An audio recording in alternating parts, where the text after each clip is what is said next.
Love your family in death just as much as you do in life. Episode 288. Are you ready to make your law firm a profit-generating machine that will free up your time and skyrocket your impact?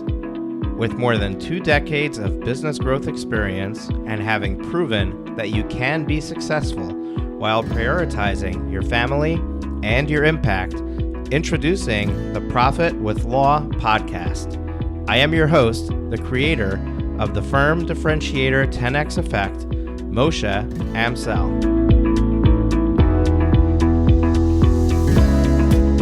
Well, hello and welcome to another episode of the Profit with Law podcast. I'm your host, Moshe Amsel, and today I'm going to take a little bit of a detour, and we're going to talk about some personal stuff. And I don't mean my own personal stuff, I mean your personal stuff. But this episode is inspired by an unfortunate set of circumstances. So this past week, I got word that a friend of mine had passed away. And he died at the age of 44. Left behind a wife and 4 really, really little children, ages, like 7 to 1. And, when something like that happens, it's very sad. It's very unfortunate. And obviously, we're reeling in shock and hurting and rallying around his widow, and who's a really dear and close friend of ours, and her children. But it also really drives home and hits home how short life is and how unexpected the end of life can be. We all just assume we're gonna live forever. We assume we don't think we're gonna live forever, but nobody ever wakes up in the morning thinking, like, today is going to be my last day on this earth. Unless you've been ill for a while and it's coming, right? So as regular, healthy individuals, we don't really contemplate death on a daily basis. And if we did, we'd probably have some serious anxiety and psychological issues. And maybe some people do deal with that on a daily basis. But there's a reason that we don't, and it's healthy not to, because we need to enjoy the life that we're here for. But it's also good to have a wake up every once in a while, and one of these moments where you're like, wow, I'm not invincible. That could have been me.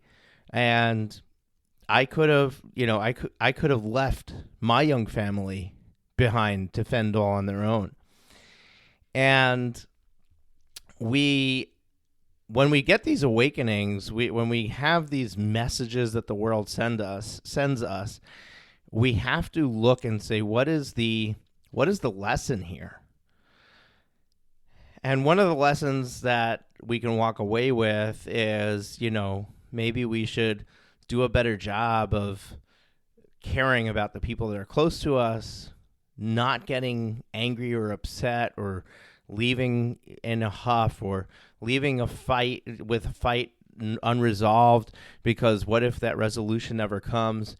That's one thing that we could look at. I wanted to focus on another area, and that is, how prepared are we, or is our family, for all of the challenges that are going to come if I were to die tomorrow or today? And I mean the logistical stuff. I mean, do you have some sort of financial insurance in place? Do you have life insurance in place that is adequate for your spouse and your children to be able to make it through life without the support that you bring? And support is not just the financial support, right? Like, what if your wife is a high earner? Your wife, I don't know if you're the husband or the wife. What if your spouse is the high earner and your business is still getting off the ground? You haven't really produced a significant income into the household. You might think, oh, I don't need life insurance because he or she is going to be fine without me. But you forget that there's two parents involved. You forget that if you're not there, then there's going to have to be someone else who is, that's either the earner or the parent, because a parent is going to have to become more available for their children when they don't have a co-pilot, when they don't have someone else to hand off to and say, here, you take them to soccer, I'm working late. So it's not just the money that you're bringing in, but it's also the resource that you are as a parent that's going to be lacking. And then there's the reality of the situation of, what if your spouse can't handle? What if it's too stressful? What if it's too much? Is it really is it really fair that you should leave that burden on your spouse and have them have to work in order to raise your children? What if work becomes optional to them? What if you can leave them with something that allows them to choose their work hours and not be beholden to an employer who won't give them the flexibility? So the first thing is do you have life insurance in place that is adequate to prepare for that? What is adequate? Believe it or not, a very common number that people focus on is, I'm going to have $1 million policy. But in today's day and age, with multiple children, if you have, 3 kids and a house, and in I guess any part of America really, but especially if you're in like New York, Chicago, California, like any expensive area, $1 million is not enough. I mean, you'll pay off the mortgage, you'll have enough money for your kids' college education. That's it.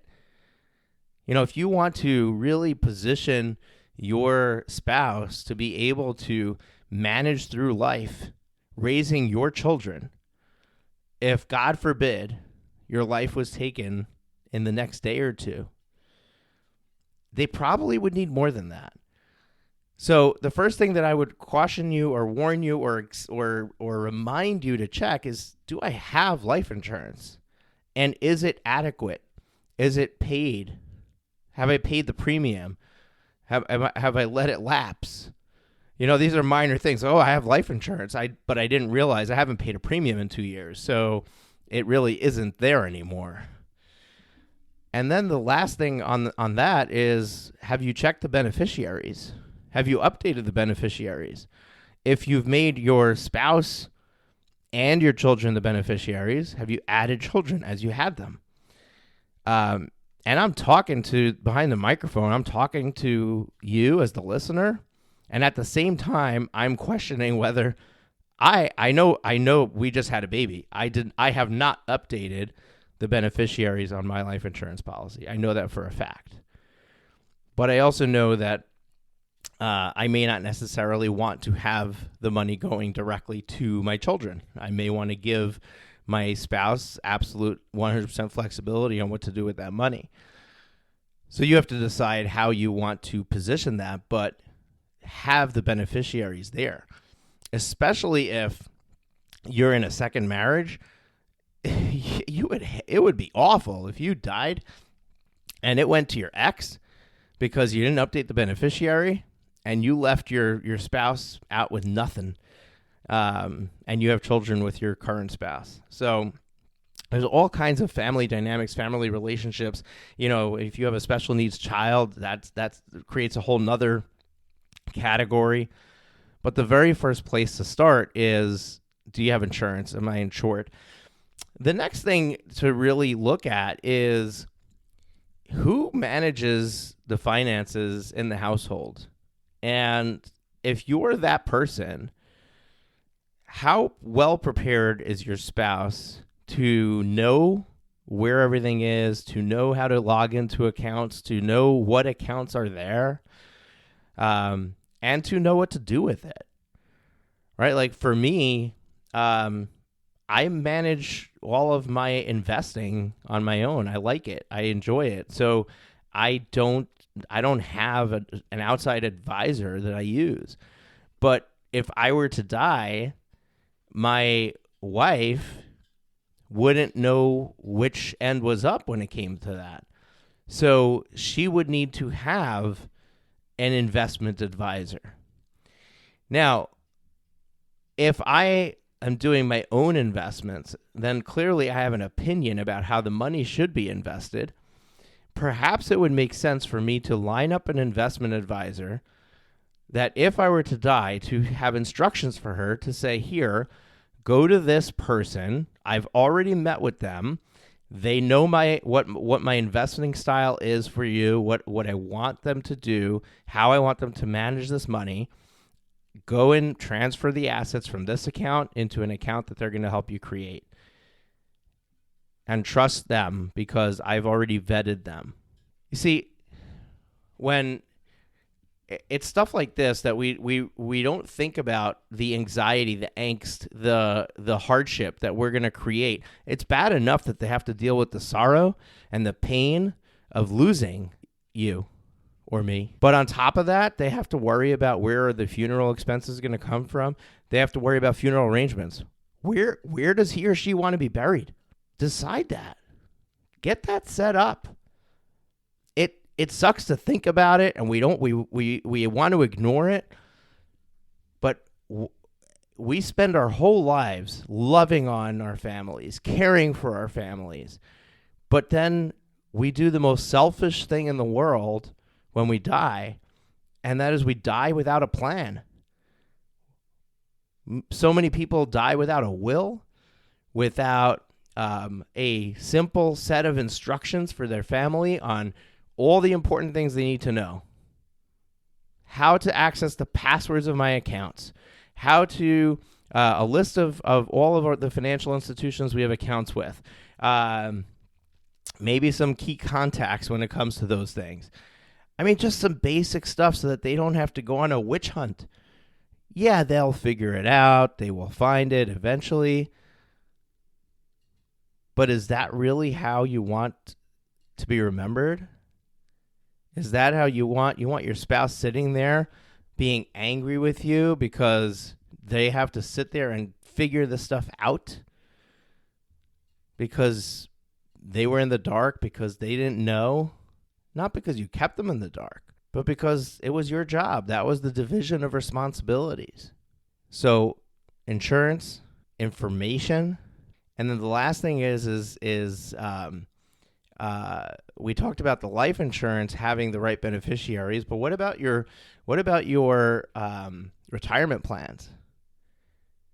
All of those get beneficiaries too. Go check all your beneficiaries. Make sure they're all the way that you want them, that they are correct, up to date, because you want to make sure that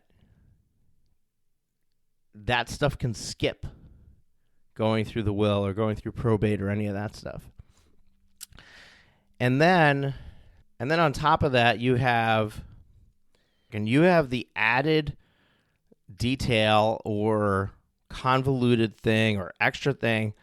You're a business owner.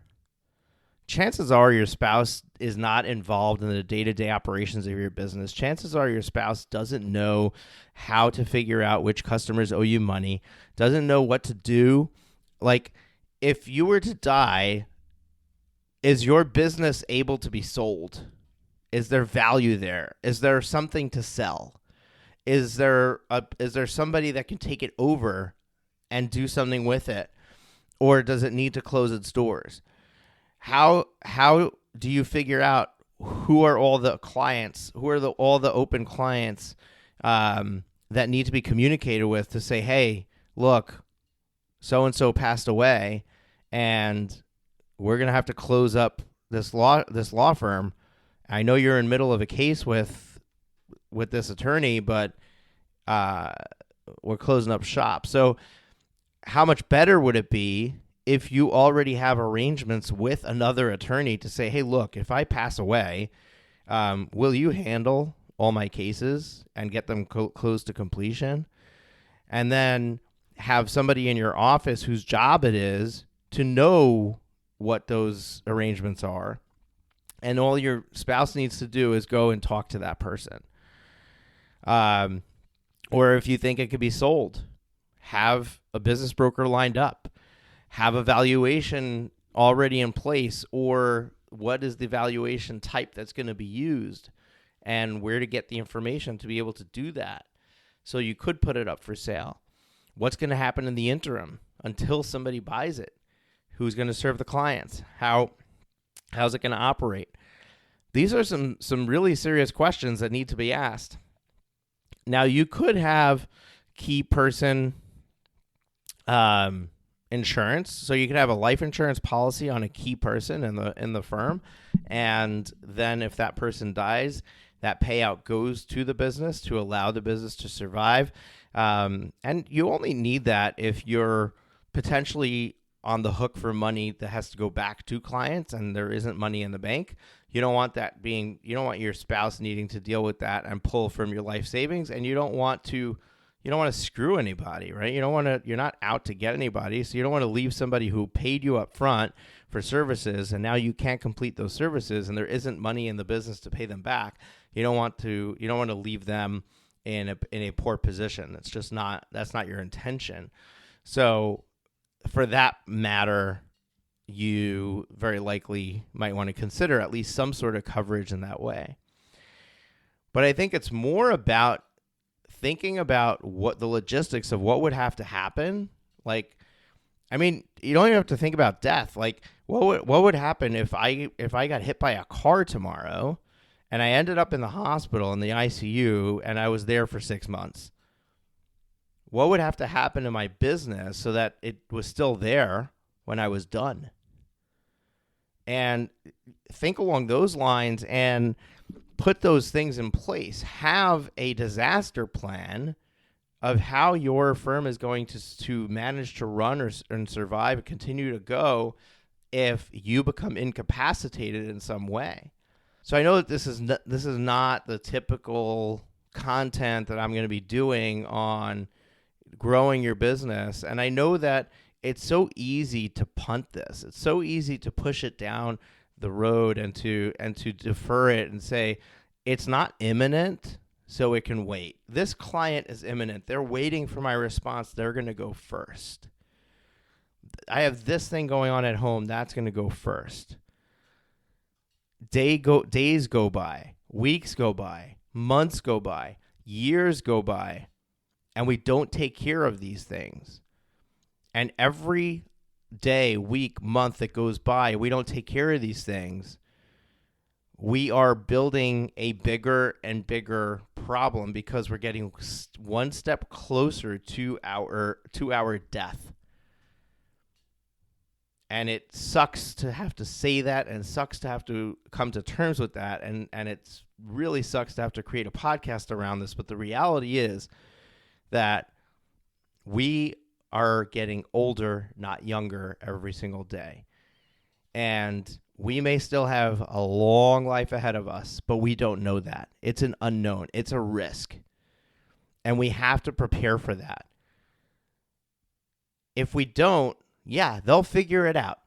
Everybody will figure it out. They will all, you can rest assured that, God forbid, you were to die while listening to this podcast and didn't get a chance to do anything I talked about, they will figure it out. Somehow or another, they will figure it out. But they will have had to do a lot of work to figure it out. There would have had to be a lot of anxiety and people hurt along the way. And there's a much better way to do that. Don't tarnish your legacy by leaving all these things open and unanswered and undefined.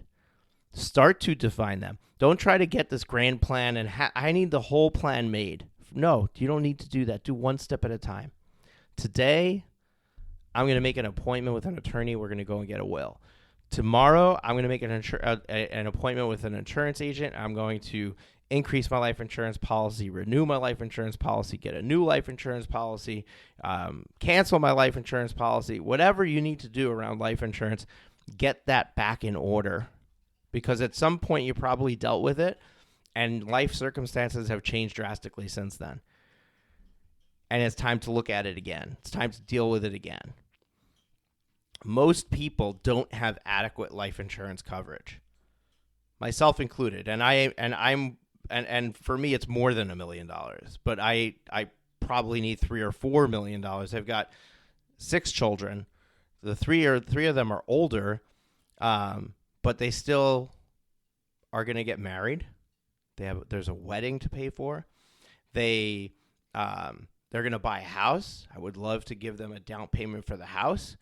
I need to make sure that those things are in order should I pass away imminently, right?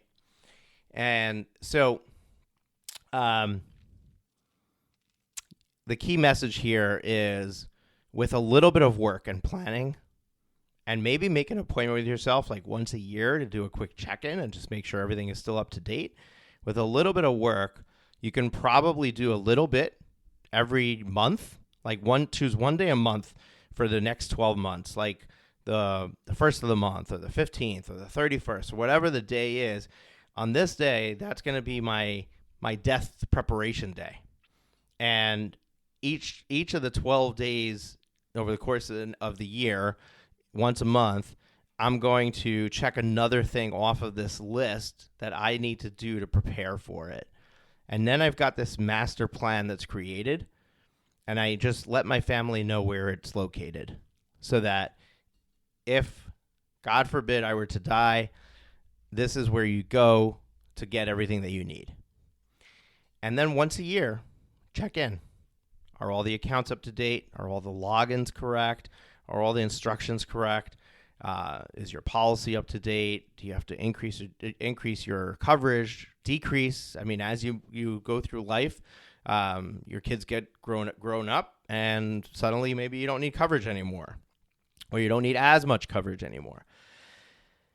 And that's basically it. I don't want to drag this on any longer. I think that the message is heard, and I think that hopefully some of you will take action on this.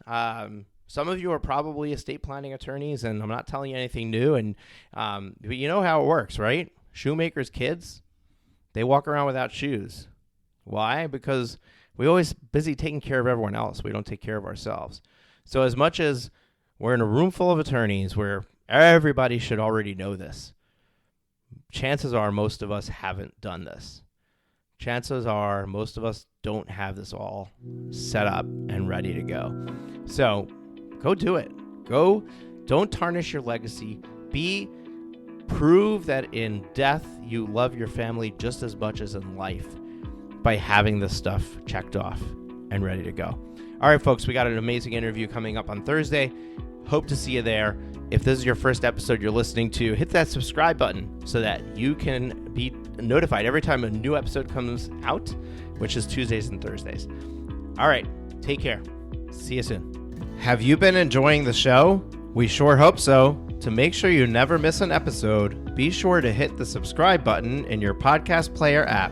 Next week, we will be back with more valuable resources and ideas on how to break the mold and take your law firm to the next level.